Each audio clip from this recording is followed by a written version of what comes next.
Sheriff Darnell Briggs, a man seasoned by 22 years of navigating the murky waters of law enforcement, craved tranquility. After decades of witnessing the best and worst of humanity, the siren call of suburban peace proved irresistible. He envisioned a life where the only drama involved selecting the right fertilizer, not apprehending hardened criminals. That's how he found himself standing before a newly purchased, meticulously landscaped property in the aptly named Harmony Glades, a gated community promising serenity and manicured lawns. The problem? Harmony Glades came with a significant caveat: the Homeowners Association, a collective organ designed in theory to maintain property values and aesthetic consistency. In practice, however, Darnell suspected it would be a source of endless headaches. He was right, and the headache came in the form of Karen Elmsley, the HOA president. Karen was a force of nature, a whirlwind of perfectly coiffed blonde hair, pristine white capris, and an unwavering belief in her own authority. Her first encounter with Darnell was less than auspicious. Instead of a friendly welcome, he received a barrage of HOA regulations, each line highlighted with the intensity of a laser beam. She never introduced herself, never inquired about his profession, or even offered a neighborly hello. Instead, she simply thrust the packet into his hands. Her eyes narrowed with suspicion, and declared, "We like things a certain way here." Darnell, a man who had stared down armed robbers and negotiated hostage situations, found himself oddly intimidated by this suburban gatekeeper. He knew the type, the self-appointed guardian of the aesthetic, the person who measured curtains and judged holiday decorations with equal fervor. He just hoped he could navigate this new terrain without too much collateral damage. He unpacked, cautiously, acutely aware he was existing in a micromanaged environment. He'd painted the interior walls a neutral gray, not wanting to immediately clash with Karen's certain way. He chose a welcome mat that was tasteful, not overly expressive. He even considered getting artificial turf. But that was a bridge too far.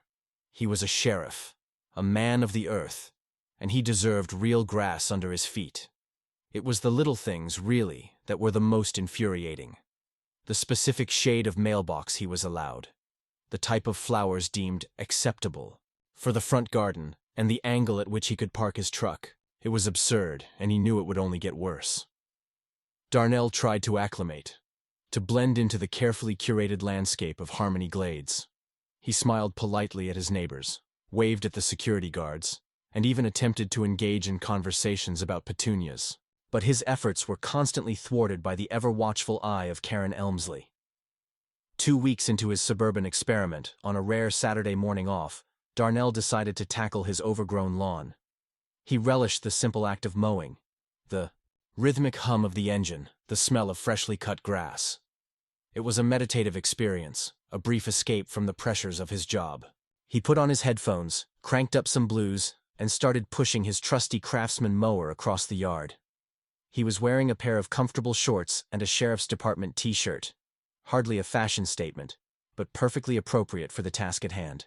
He was lost in his own world, a temporary sanctuary of green grass and mechanical rhythm, until he saw a figure approaching, a storm cloud in pastel capris. Karen Elmsley was on the warpath. She charged across the street, her arms flailing like a demented scarecrow, her face contorted with disapproval. Darnell paused the mower, removing his headphones with a sigh. He knew what was coming. "That's not regulation equipment," she shrieked, her voice piercing the suburban tranquility. Darnell blinked, taken aback by the sheer vehemence of her tone. "It's a Craftsman," he replied, stating the obvious. "It's too loud," she retorted. "And it's against HOA policy to do your own lawn unless it's a designated maintenance day. Lawn care is outsourced here for consistency." Darnell stared at her, incredulous. "So, I can't mow my own yard?" he asked, his voice laced with disbelief. Karen leaned in, her eyes narrowed to slits, and delivered the line that would forever alter the course of their relationship. "We can't just have random people doing landscaping. It attracts the wrong kind of attention." The implication hung in the air, thick and heavy with prejudice. Darnell, a black man who had dedicated his life to serving and protecting his community, had just been told he looked like random help on his own property. The calm facade he had carefully constructed began to crack. Darnell, a man of considerable restraint honed by years of crisis management, managed to maintain his composure. He smiled, a slow, deliberate expression that didn't quite reach his eyes. "Karen," he said, his voice calm but firm, "I own this house and this mower, and I work weekends, so today's my only day off." Karen, however, was unfazed. She seemed to thrive on confrontation. She pulled out her phone and began snapping photos of him, his mower, his truck, even his license plate. "I'm documenting a violation," she declared, her voice dripping with self-righteousness. Darnell, realizing he was dealing with an immovable object, decided to retreat.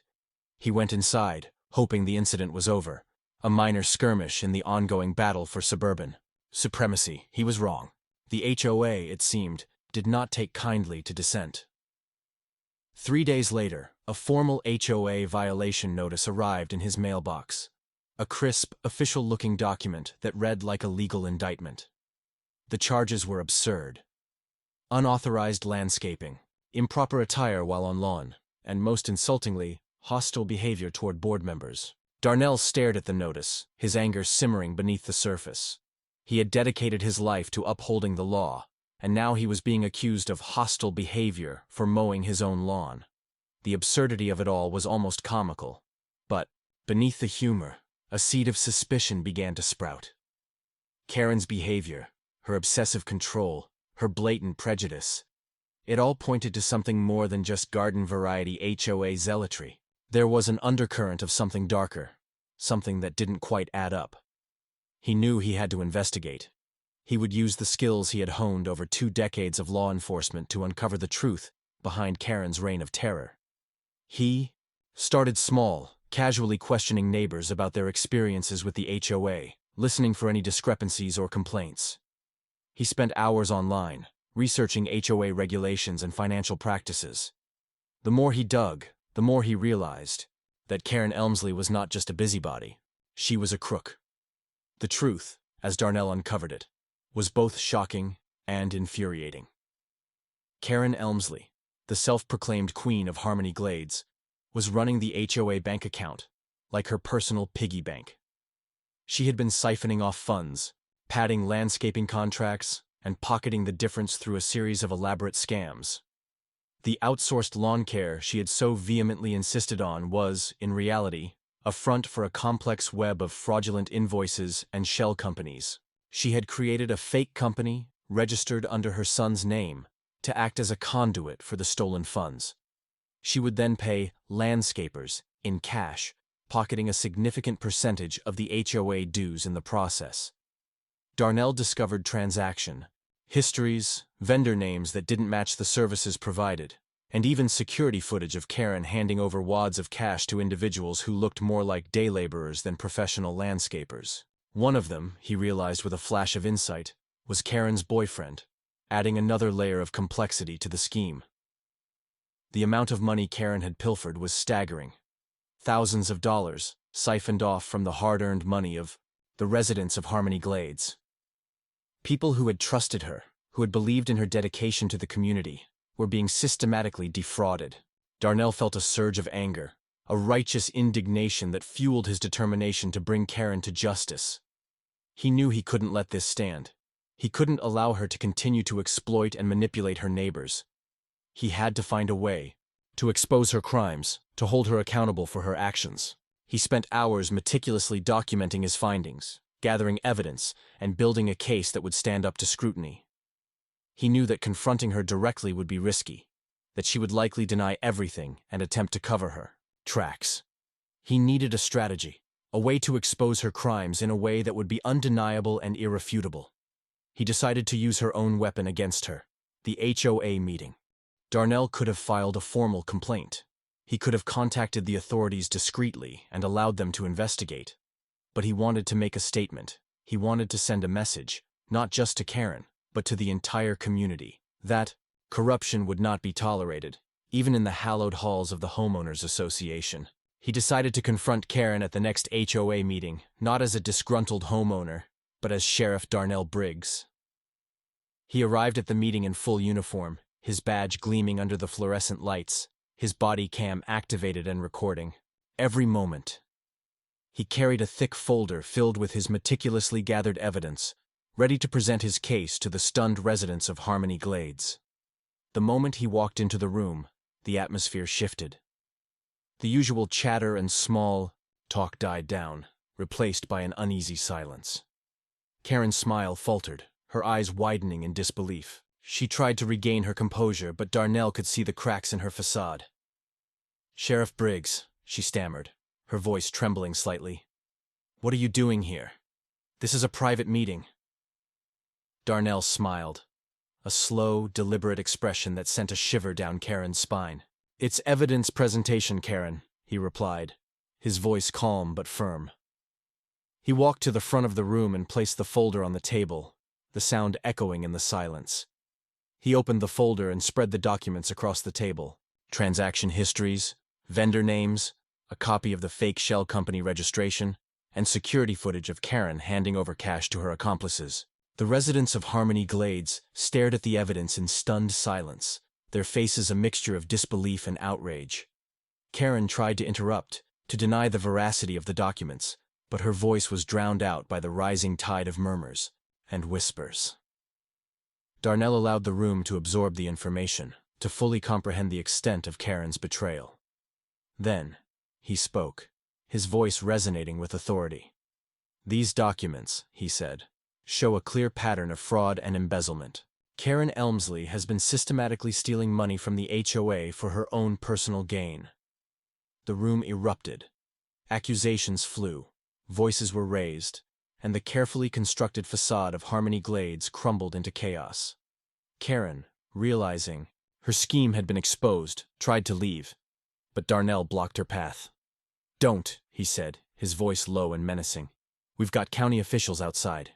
The arrival of the county officials, who calmly began taking statements and gathering evidence, sealed Karen's fate. Within hours, the HOA board was disbanded, and an investigation was launched into Karen's financial dealings. It wasn't just the county who took an interest. The IRS stepped in, quickly discovering that Karen had been running this scam at 3 different HOA communities across the state. The scale of her crimes was far greater than anyone had initially imagined. Karen's house, the symbol of her suburban dominance, went up for sale within the month. She was ostracized by the community, her reputation ruined, her future uncertain. 2 weeks later, Darnell found a handwritten letter in his mailbox, a stark reminder of the chaos he had unleashed. It was from Karen, her handwriting shaky and uneven. "You destroyed my life over a lawnmower," it read. "I hope it was worth it." Darnell read the letter, a wave of conflicting emotions washing over him. He felt a sense of satisfaction that justice had been served, that Karen had been held accountable for her actions. But he also felt a tinge of sadness, a recognition of the human cost of his actions. He taped the letter to his refrigerator, a permanent reminder of the events that had transpired in Harmony Glades. Right next to it, he placed a photo of himself and his Craftsman mower, freshly waxed, freshly oiled, and 100% approved by the county. The cul-de-sac was now a little quieter, a little less manicured, and a whole lot more honest. Darnell still mowed his own lawn every Saturday morning, listening to the blues and enjoying the simple act of tending to his property, a symbol of his hard-won peace and his unwavering commitment to justice. He even considered planting a few dandelions just to see what would happen.